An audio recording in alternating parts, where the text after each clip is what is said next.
제자들 교회가 탄생한 지 11년이 됐는데요. 전 해가 거듭할수록 이맘때가 되면 제가 피할 수 없는 질문이 한 가지 있습니다. 다름 아닌 이미 많은 교회가 이 땅에 있는데 왜 굳이 제자들 교회는 필요한가?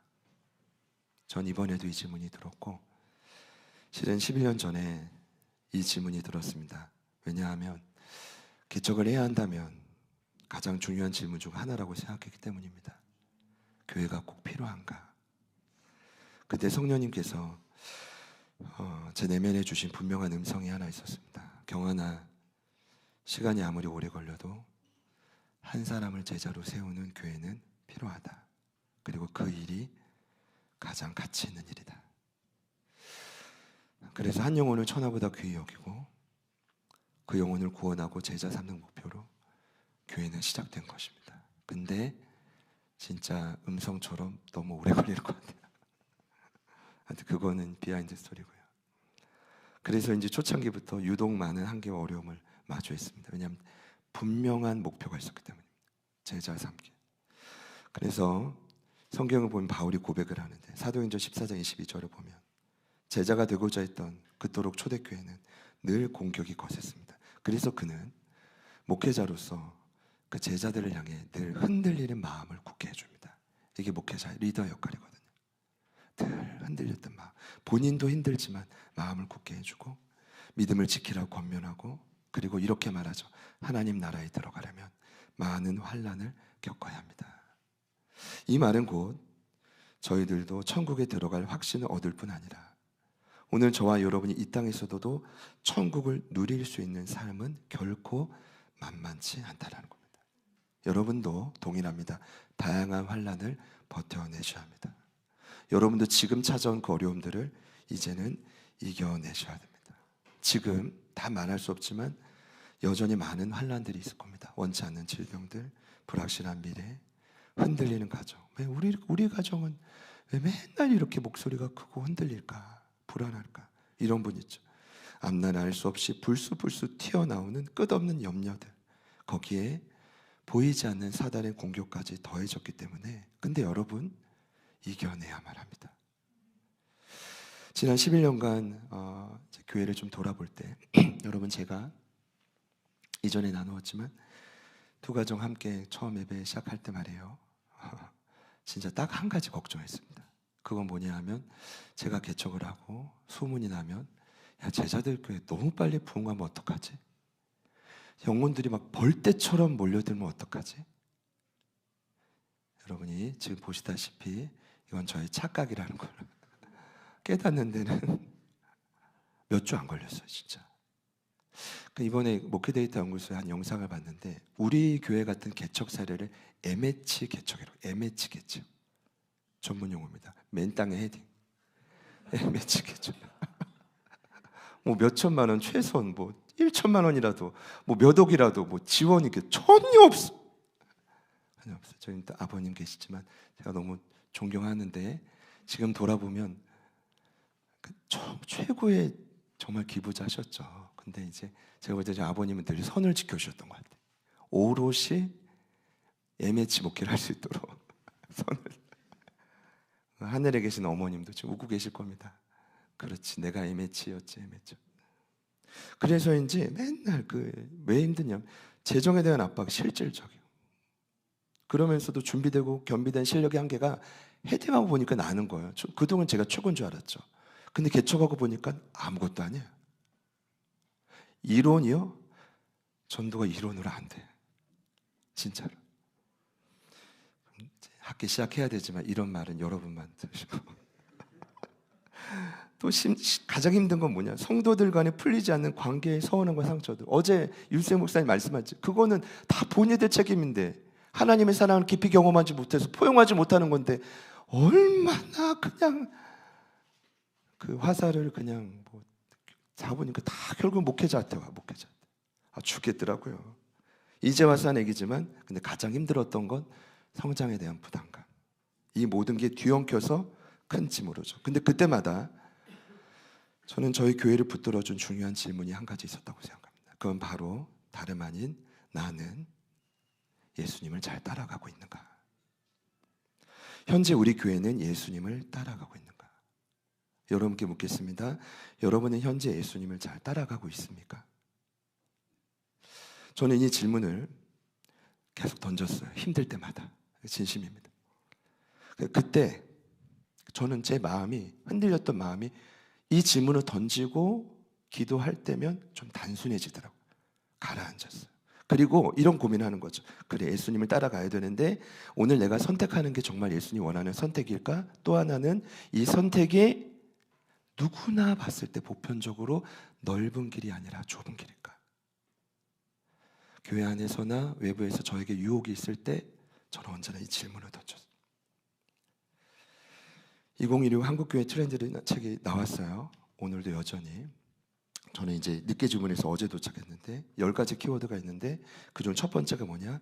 심플 처치예요. 뜻이 이렇습니다. 교회의 핵심 사명을 중심으로 사역을 재설계하고 복음의 중심을 드러나는 교회. 여전히 기독교의 본질은 복음이구나. 그럼 제자들교 역시 심플 처치를 여전히 지향하기 때문에, 그렇기 때문에 우리에게 반드시 중요한 질문이 있다면 전 이거라고 생각합니다. 오늘 우리는 예수님을 따라가고 있는가?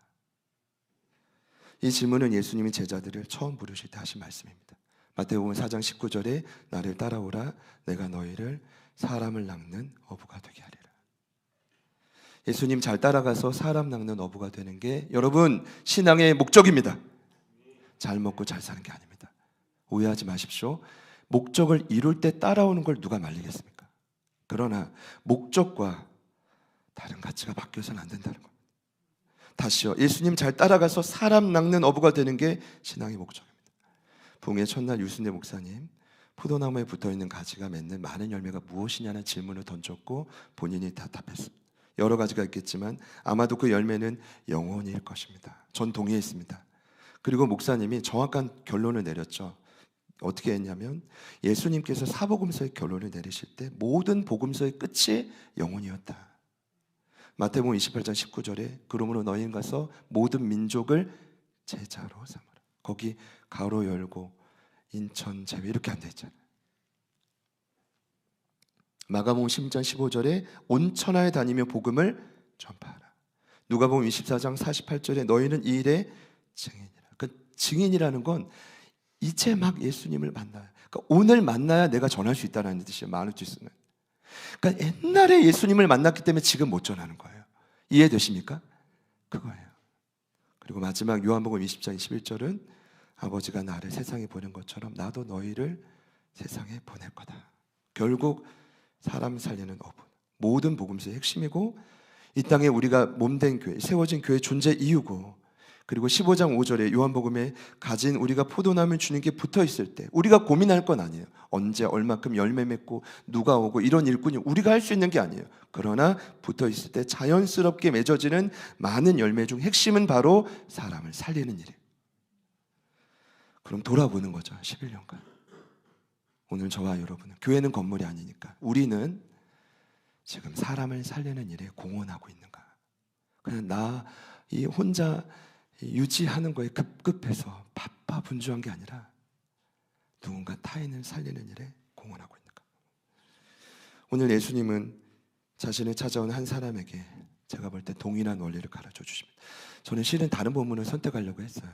복음의 시작이라는 키워드보단 좀 이렇게 하나님의 위로, 은혜 이거. 근데 쭉 말씀을 쭉 주일 시간에 맞춰 보다 보니까 이 말씀이 딱 나온다. 이 원리 때문에 이거 나눠야겠구나. 이 중요한 원리를 배운 자가 기존의 12명이 또 아니라 새로운 인물인데 그 원리가 어디에 나오냐면 21절에 나와요. 제가 읽을게요. 예수께서 이르시되 내가 온전하고자 할진대 가서 내 소유를 팔아 가난한 자들에게 주라. 그리하면 하늘에서 보화가 내게 있으리라. 그리고 와서 나를 따르라. 여기 보면 뭐가 나오죠? 그리고 와서 나를 따르라. 같이 저를 한번 따라해 보시죠. 그리고 와서 나를 따르라. 오늘 제목이죠. 제가 왜 이 제목을 선택했는지 아시겠죠? 마태복음 4장 19절에 처음 하신 말씀 나를 따라오라. 거기에 시간이 지나고 한 가지 단서가 붙어요. 이 말은 그리고 와서라는 이 단서가 충족이 돼야만 예수님을 따라갈 수 있다는 거예요. 이 단서가 충족이 돼야만, 여러분 잘 들으십시오, 우리도 사람을 살리는 어부가 될 수 있다는 거죠. 여기 있는 분들 중에 어느 누구도 대충 예수님 믿고 싶은 분 없죠? 없으시다고 해주세요. 오늘 이 말씀은 너무 중요해요. 그 전제 조건이 있는데, 이것을 중요한 원리를 가르쳐준 인물이, 오늘 이름은 모르지만 그 한 사람이 다름 아닌 청년이에요. 싱글이라고 합니다. 그리고 심히 큰 부자래요. 22절을 보니까 그 청년이 재물이 뭐래요? 많대요. 얼마나 많았는지 모르겠지만 제 추측컨대 이 청년은 본인이 이래서 번 게 아니에요. 이거는 유산을 상속받은 겁니다. 그러니까 이 싱글에 이렇게 엄청난 돈을 번 거죠. 심지어 누가복음 18장 18절을 보면 이 청년의 직업이 나오는데 어떤 관리라고 합니다. 이견은 좀 있지만 많은 학자들이 여기서의 관리를 그 당시 최고의 권력기관이었던 정치, 군사, 사법, 종교권을 가졌던 산헤드린 공회원의 회원이었다라고 봅니다. 니고데모처럼. 근데 거기에 들어가려면 일단 유대 전통과 랍비 문학에 능통해야 돼요. 기본이에요. 성경을 모르면 안 돼. 박사여야 되고, 육체 도덕적으로 흠이 없어야 되고, 또 키가 커야 돼. 커야 돼. 인물이 좋아야 되고, 외국어, 의학, 수학, 우상학의 실력자여야 돼요. 그 제가 이걸 늘 볼 때마다 딱 아쉬운 건 한 가지. 키만 어제도 그랬고 오늘 아침에도 저희 둘째 유원이가 요즘 키에 관심이 많아요.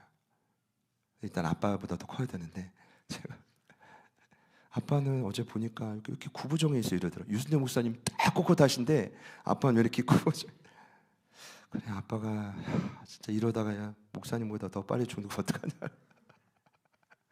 아빠 이렇게 딱 붙여보라고, 그러면 키가 더 커질 수 있다고 해서 이렇게 보죠. 한번 해보십시오. 근데 제가 이것만 좀 아쉽지, 다른 거는 이 청년에게 제가 돈. 우상학에 대해서 의학도 모르니까 딸리는 거 좀 많은데 어쨌든 키 하나 정도. 아무튼 이름은 알 수 없지만 신약 시대에 등장한 인물 중에 흔히 이제 부족함이 없는 사기 캐릭터라고 합니다. 압도적인 캐릭터가 이 인물이에요. 실은 예수님 나중에 청을 거절하잖아요. 압도적인 캐릭터. 그가 주님을 찾아왔는데 이유는 뭐냐 하면 영생을 얻기 위해서다. 아이러니하지만 16절에 나오죠. 내가 무슨 선한 일을 하여야 영생을 얻으리까? 여러분이 질문으로 알 수 있는 게 있습니다.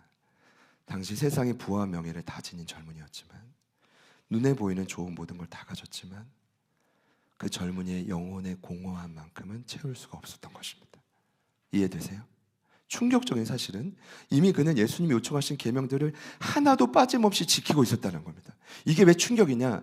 여러분, 실은 오늘 이 본문은 굉장히 어려운 본문입니다. 전도학적으로 그냥 지나칠 경우가 많아요. 그냥 부자 천국 가기 어렵구나, 그런 본문 아니거든요. 근데 이 해석 때문이에요. 제가 봤을 때 그는 이미 구원받은 하나님의 자녀입니다. 그렇기 때문에 이렇게 계명을 잘 지키죠. 17절부터 19절을 보십시오.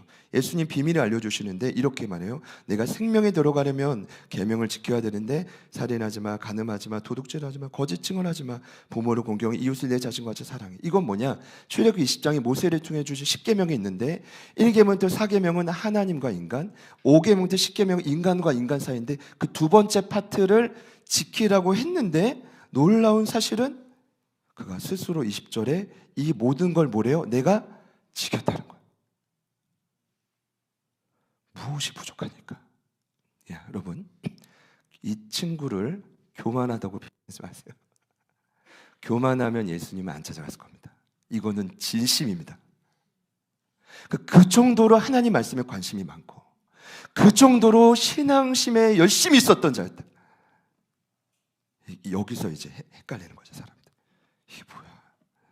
이게 도대체 어떻게 해석해야 돼요? 결론은 그럼에도 불구하고 그의 마음은 공허하고 괴로웠다는 겁니다. 평안은 1도 없었다는 거예요. 왜일까요?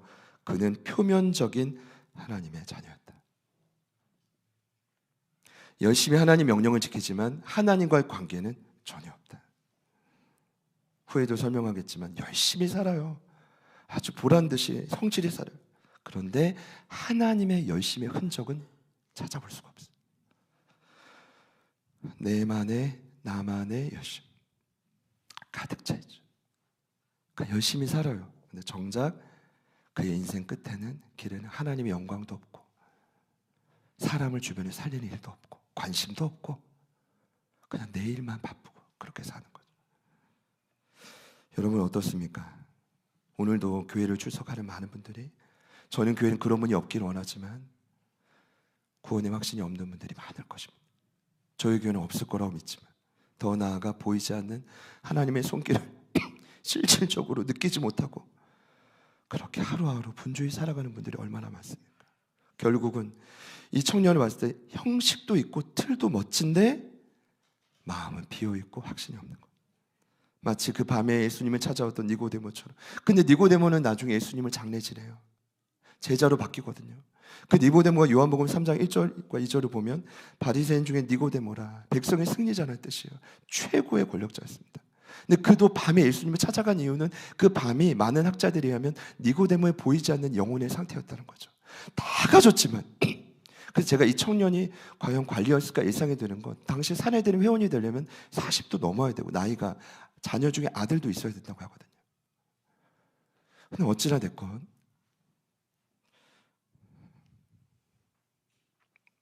그런 인물처럼 그가 확신이 없어 예수님을 찾아갔죠. 오늘 이 청년은 겉으로 보면, 이 이야기는 겉으로 보면 여러분, 돈 많으면 예수님 믿기 참 어렵구나. 여러분 이 본문을 그럼 우리 교회는 적용할 분이 아무도 없어요. 죄송해요. 폄하하는 게 아니라 힘이 많은 재물을 가지신 분 있습니까? 없죠. 그럼 이건 우리와는 전혀 상관없는 이야기. 아니, 앞으로 힘이 많은 재물을 가질 분 계시길 축복합니다. 이건 저주하는 게 아니에요. 그런 단순한 생각을 해봤다는 거예요. 부자가 낙타가 바늘길로 못 돌아오는 거 좀 힘든 거구나. 왜 낙타냐 하면 당시 주변에 그냥 딱 둘러봤을 때 가장 큰 동물 중에 낙타래요. 코끼리였다면 코끼리를 비유했을 거예요. 단순히 그런 내용이냐는 거예요. 아니죠. 단순히 그런 의미가 아니라 오늘 본문은 굉장히 심오하고 중요한, 특히 우리 교회에게 중요한 뭐죠? 제자도. 그 원리를 가르쳐주고 있죠.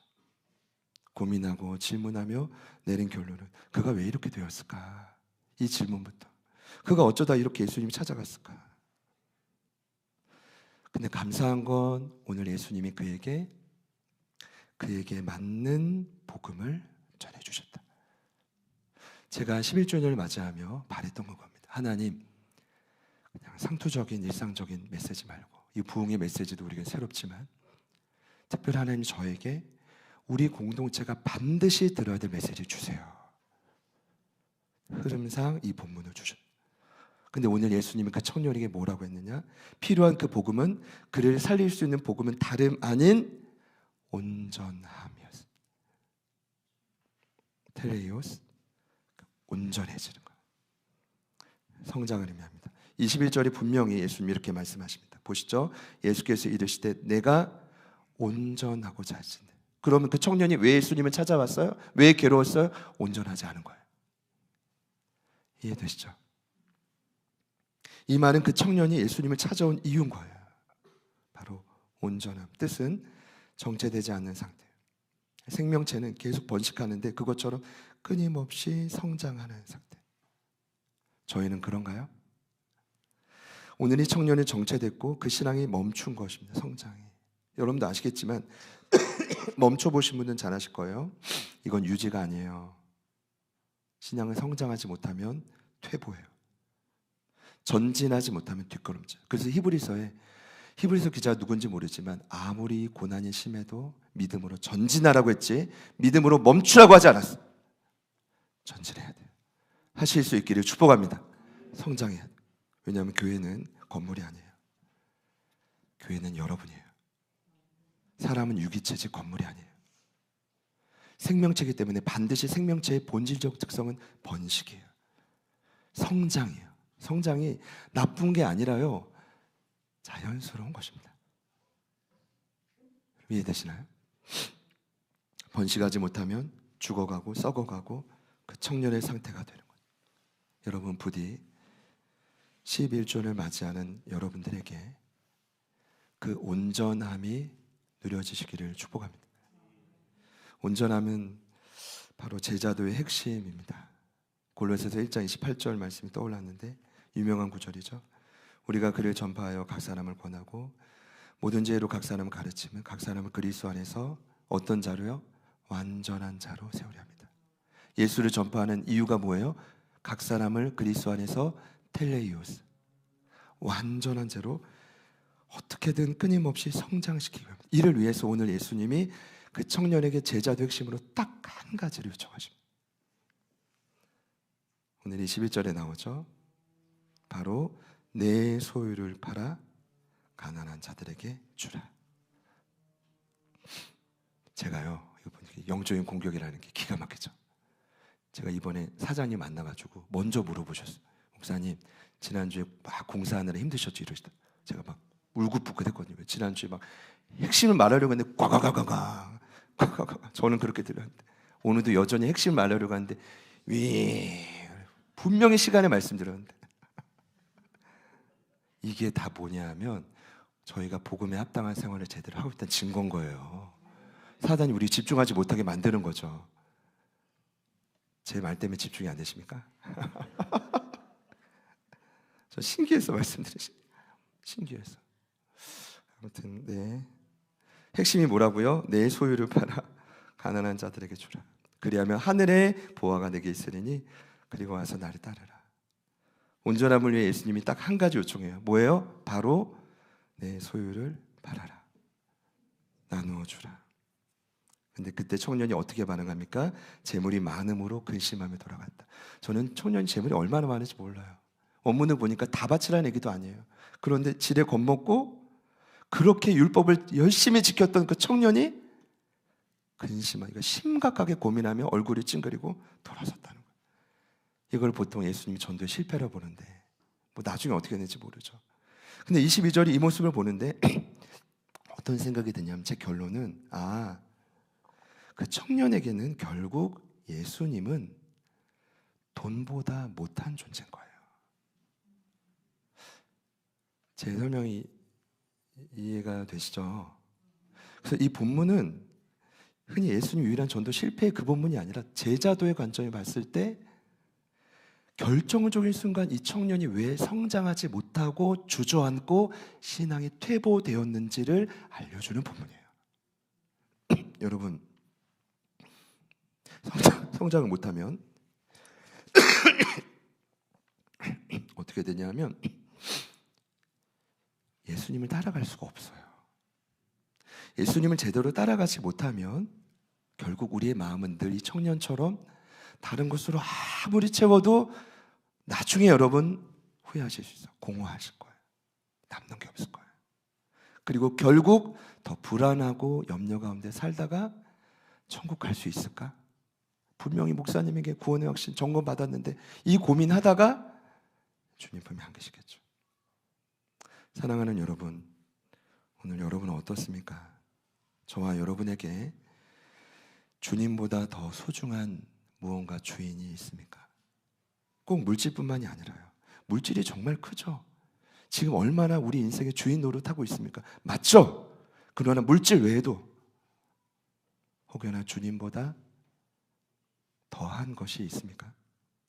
예수님이 요청하신 건 간단합니다. 나를 위해, 너를 위해 내가 3번 피를 흘리고 몸이 찢겨지고 너의 죄를 위해 죽어줄 나를 위해 지금 당장 너에게 가장 소중한 것을 포기할 수 있겠니? 내려놓을 수 있겠니? 근데 그래야만 제대로 나를 따라올 수 있다. 그래서 오늘 말씀의 제목이 그리고 와서 나를 따르라. 근데 여러분 그거 아세요? 이렇게 하면 부자 청년이 가난해질까요? 실제 그럴 수 있겠죠. 그런데 29절에 오죽했으면 주님이 이렇게까지 설득해요. 보세요. 내 이름을 위하여 집이나 형제나 자매나 부모나 자식이나 전토를 벌인 자마다. 여기 나오죠. 이제 예수님이 좀 설득하시는 장면인데 물질과 또 다른 중요한 삶의 요소들이에요. 집, 형제, 자매, 부모나 자식, 그리고 전토는 이 아그로스라는 단어, 반가운 단어인데 여러분 바나바가 아시죠? 공동체를 위해 자기의 땅을 바쳤는데 그 땅이 규모가 제법 큰 아그로스인데 이 아그로스의 정확한 의미는 뭐냐면 유산받은 땅이더라고요. 얼마나 부모님의 온 생명이 담긴 그 땅이 소중해요. 그렇죠? 부모님들이 하나라도 고생 안 시키려고 자녀 남겨주려고 하잖아요. 그렇죠? 아닌가요? 경험을 못 해보셔서. 제가 한번 말씀드린 적이 있는데, 지난 학기 때 웰당의 수업을 듣다가 2024년 한 전산정보관리국에 의하면 상속 재판 소송 이 간액별 통계라는 게 있는데, 이게 뭐냐? 유산 상속을 받았을 때 어느 정도의 금액으로 소송을 걸어서 형제자매가 싸우냐는 얘기인데, 83%가 1억 원 미만의 돈이에요. 83%가. 와, 크다 이렇게 할 수도 있지만, 한편으로는 야, 1억 원 미만의 돈으로 형제자매가 갈라질 수 있구나. 그게 지금 대한민국의 현실이라는 거예요. 죽기 살기로 싸운다는 거, 이 말은 법정까지 갔다는 거. 그러면 여러분, 바나바가 아그로스를 바쳤다는 건 대단한 일이죠. 근데 더 놀라운 건, 오늘 주님이 어떻게 이 청년을 제자들에게 말하냐면, 그 전토를 벌인 자마다 뭐래요? 이 땅에서 여러 배를, 띄워주세요 말씀을, 여러 배를 뭐래요? 받는다는 거예요. 그 여러 배는 제가 찾아봤는데 아무 데도 안 나와. 100배, 30배, 60배도 아닌데 여러 배는, 어제 힌트를 얻었는데, 어제 유수 목사님 그랬죠. 하나님 사랑하면, 사랑만 하시면, 문제에 몰입되지 말고 먼저 그 하나님 앞에 머물면 하나님이 모든 걸 합력할 선을 이루시는데, 이런 거라고 설명했잖아요. 눈으로 보지도 못하고 귀로도 듣지도 못했고 마음으로 깨닫지 못했던 신비로운 일을 하나님 우리에게 허락하실 수 있다. 그 삶의 모델이, 어제 목사님이시죠. 오늘도 오시지만 저는 목사님의 가정사가 그렇게 불우한지 몰랐거든요. 전혀 저는 거기까지는 몰랐어요. 하나님이 하신 일이죠. 정말 눈으로 보지 못하고 귀로 듣지 못하고 마음으로 깨닫지 못한 게 여러 배가 아닐까요? 근데 여러분, 이렇게까지 주님이 설득하는 이유가 뭘까요? 어떻게 해서든지 소중한 것을 내려놓고 나를 잘 따라오라는 예수님의 요청이신 거죠. 예수님은 당장 보이지 않는 하늘의 보화를 약속했고 이 땅의 것도 약속했고, 그러나 안타깝게 청년에게는 당장 눈앞에 있는 재물이 너무 커 보였기 때문에 안타깝게도 자신의 가장 소중한 것을 내려놓는 일을 하지 못했다. 여러분, 저는 결코 쉬운 일이 아니라고 생각합니다. 그렇다고 해서 여러분에게 거짓 복음을 전할 수가 없습니다. 여러분이 진정으로 여러분의 신앙이 다시 한번 생기 있길 원하신다면, 생명을 누리고 성장하길 원하신다. 이 마음이 공허하지 않고 주님이 주시는 만족으로 채워지기를 원하신다. 그리고 와서 주님을 따르시기를 축복합니다. 여러분의 인생에 가장 소중한 건 무엇입니까? 이것이 가치가 전도되지 않으면, 제가 바뀌어지지 않으면 결정적인 순간에 주님을 따라갈 수가 없습니다. 마태복음 10장 24절에 누구든지 나를 따라오려거든 자기를 부인하고 자기 십자가를 지라고 했습니다. 보세요. 1절에 말씀드렸죠. 자기 십자가. 그래, 사명 좋아요. 여러분 그렇게 멋지게 하나님 영광 드러내고 싶으십니까? 그럼 뭐부터 하라는 겁니까? 자기 부인. 자기 부인을 하려면 뭐가 전제돼야 하냐면, 제가 보니까 그리고 와서가 전제돼야 돼요. 아니, 주님보다 이게 더 소중한데 어떻게 내일보다 하나님을 우선해요? 그 일이 더 우선이지. 안 그렇습니까 여러분? 왜 굳이 저희는 이렇게까지 베트남 섬기는 분들을 섬기고, 이렇게까지 막 바쁘신 분 모시고 부흥회를 하고, 이렇게까지 왜 우리 기도하면서 이렇게 쪼개서 이렇게까지 해야 돼요? 훈련하는 거죠. 어느 날 갑자기 소중한 걸 누가 팍 내려놓을 수 있습니까? 조금씩 훈련해 가는 거죠.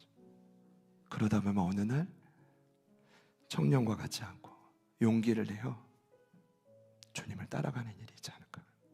어떻게 가능할까요? 오늘 본문에 명확히 소개하고 있습니다. 제가 너무 감사했는데 25절과 6절을 마지막으로 다 같이 읽겠습니다. 시작. 제자들이 듣고 몹시 놀라 이르되 그렇다면 누가 구원을 얻을 수 있으리까?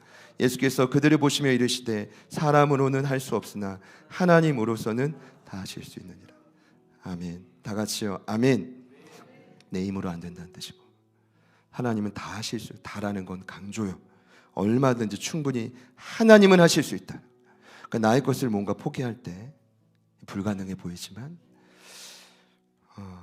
이 결단은 사람의 힘으로는 안 된다는 거예요. 느낌 아시겠죠? 내 힘으로는 불가능해요. 여기 하나님이 하신다는 건 곧 오직 하나님의 능력, 오직 하나님의 은혜, 하나님의 손길로만 가능하다. 이것이 도대체 뭘까라고 고민했을 때 어제 부흥에 이어서 생각난 단어는 성령이 아닐까. 왜냐? 오늘 이 말씀을 듣고 있는 제자들이 예수님과 함께 하실 땐 못해요. 승천 직전까지도 안 바뀌어요. 근데 이들이 언제 바뀌냐? 오순절 성령 강림의 충만한 임재가 있을 때. 제가 보니까요, 저희 교회가 가장 약한 점이 이거 같아요. 목회적으로 솔직히 나눈 거예요. 성령 충만의 강력한 임재 안에 막 몸부림치고 녹아지는 결단이 필요한데 그걸 어떻게 이 시간에 만들어야 될까 너무 고민. 부흥회 때 일어나면 좋겠는데 제가 부흥회 때 더 많이 안 오셔. 보여야 될 영혼이 아니라 쟤는 정말 잠을 못 이뤄요, 여러분. 어떻게 이걸 해야 될까? 왜냐하면 성령이 임한 다음에 여러분 바나바가요 그냥 아그로스를 마친 게 아니라 성령이 충만했기 때문에 제정신이 아니어서 가능했던 거예요.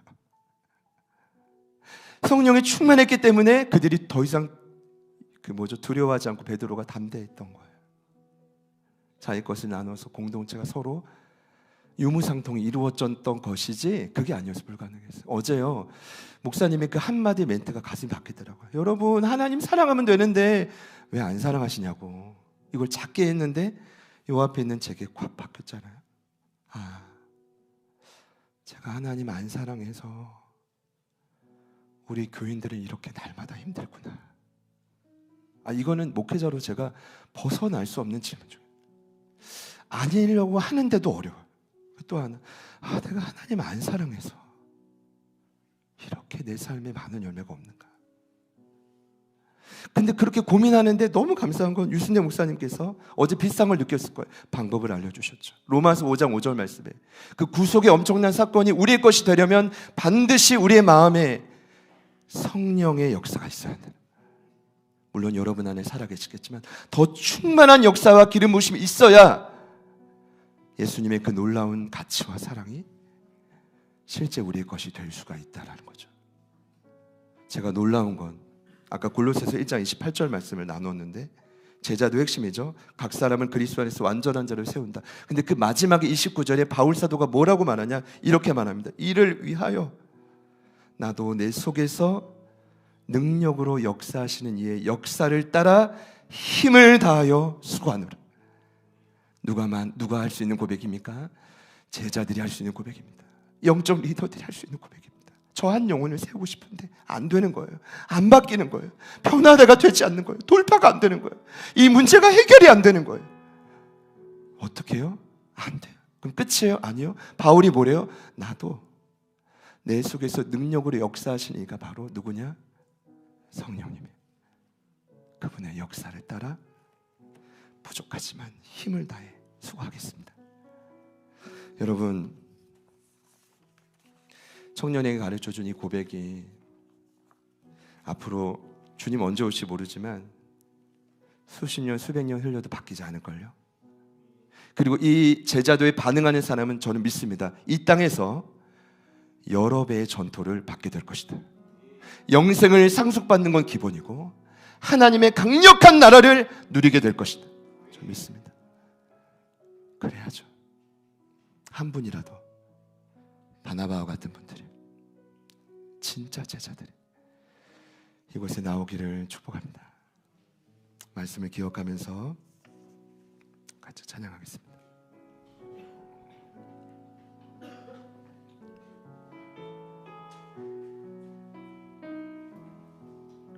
나 무엇과도 무엇과 주님을 바꾸지 않으리. 다른 어떤 은혜 구하지 않으리. 오직 주님만이 내 삶의 도움이시니 주의 얼굴 보기 원합니다. 무엇과도 주님을 바꾸지 않으리. 다른 어떤 은혜 구하지 않으리. 오직 주님만이 내 삶의 도움이시니 주의 얼굴 보기 원합니다. 주님 사랑해요. 주님 사랑해요.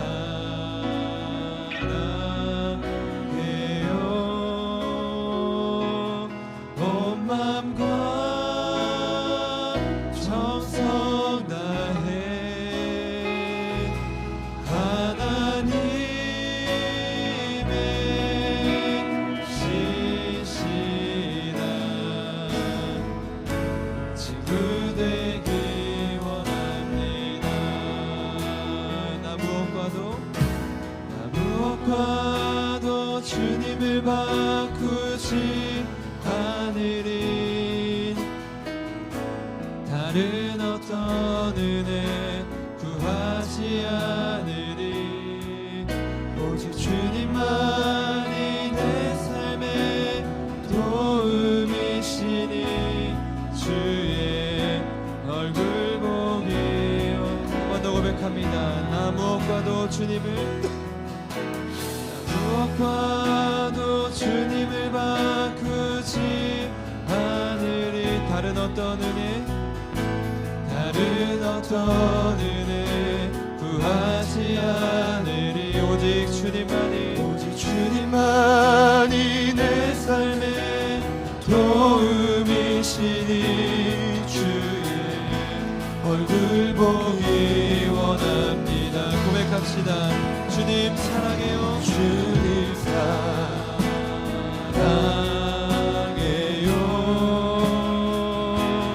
온 마음과 정성 다해 하나님의 신실한 친구 되기 원합니다. 주님 사랑해요. 주님 사랑해요. 우리의 온 마음과 정성 다해 하나님의 신실한 친구 되기 원합니다. 전심으로 고백합시다. 주님 사랑해요. 주님 사랑해요.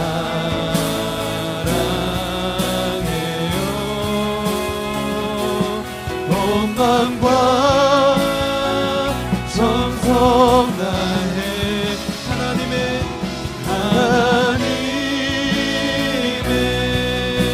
신실한 친구 되기 원합니다.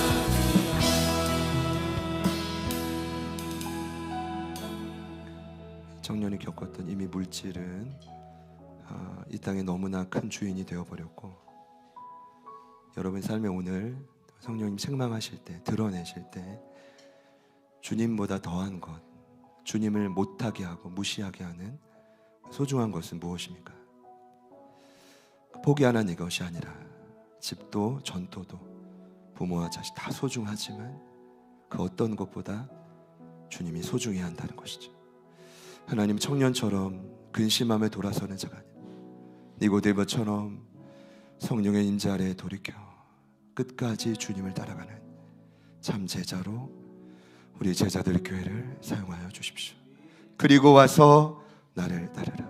우리 앞에 있는 그 모든 큰 한계를 성령님 조명과 도우심으로 함께 이겨내고 극복할 수 있도록 도와주시옵소서.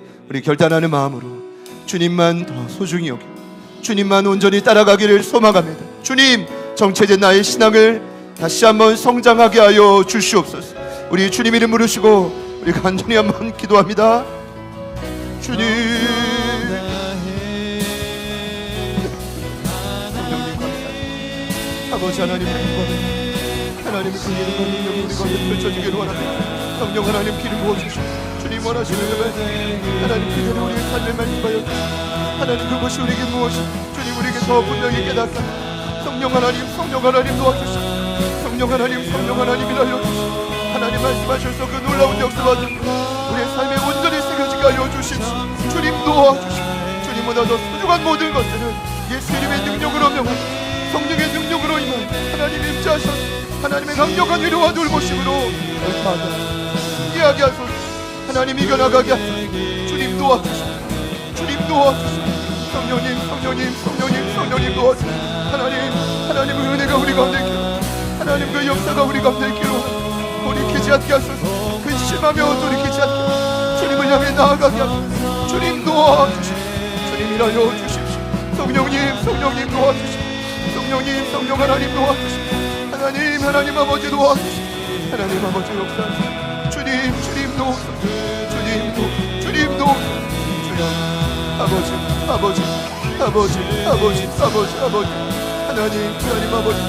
하나님 아버지 도와주시고 하나님 앞에 가서 가족의 세워지는 가져와 하나님 헛된 복음을 전하소서. 헛된 소식을 전하소서.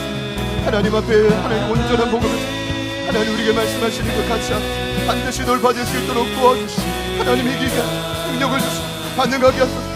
작은 포도 알맹이 그때마다 우리가 믿음으로 반응할 그것이 쌓여 하나님의 때 강력한 열매가 될 수 있도록 주님 도와주시고 하나님 도와주시고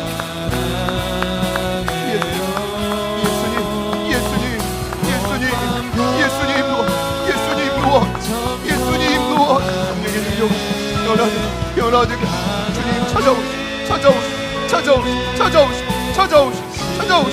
기름 부어 주님 찾아오시고 기름 부어 주님 도와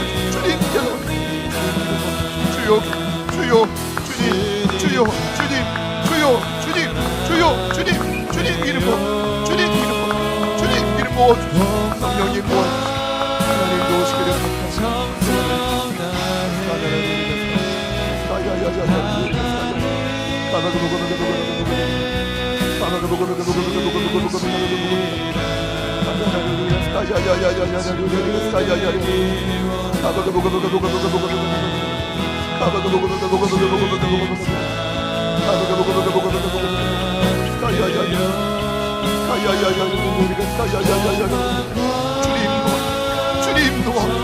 주님 도와 주님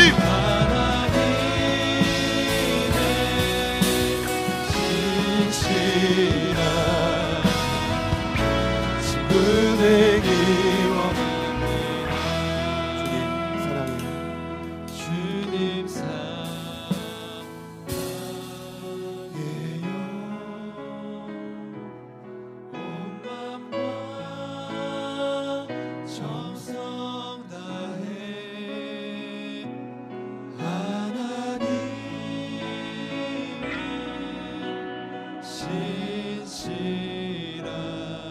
11주년을 맞이한 우리 모두의 고백이 되기를 원합니다. 우리 마지막으로 주님 앞에 이 고백 올려드립시다. 주님 사랑해요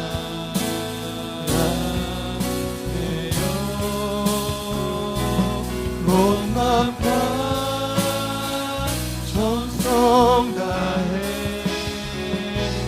하나님의 신실한 친구 되길 원합니다.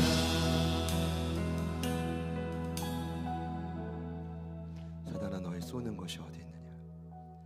이 시간 죽으셨지만 3일 만에 부활하셔서 하늘의 모든 이 땅의 모든 권세를 지니신 왕 대신 예수 이름의 능력으로 명합니다. 사랑하는 제자들 교회 교우들 그 각 교회들을 묶고 있는 모든 우상들은 예수 이름의 능력으로 명할 때 묶임받고 아주 멀리 떠나갈지어다 주님 찾아오셔서 거짓 복음에 미혹되지 않게 하여 주시고 부르신 목적 그대로 주님을 잘 따라가게 하여 주십시오.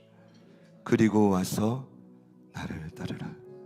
주님을 위해 가장 소중한 것을 내려놓고 주님께 더 가까이 한 걸음 더 나아가는 이부 예배에 참여한 모든 예배자들을 축복하여 주시옵소서.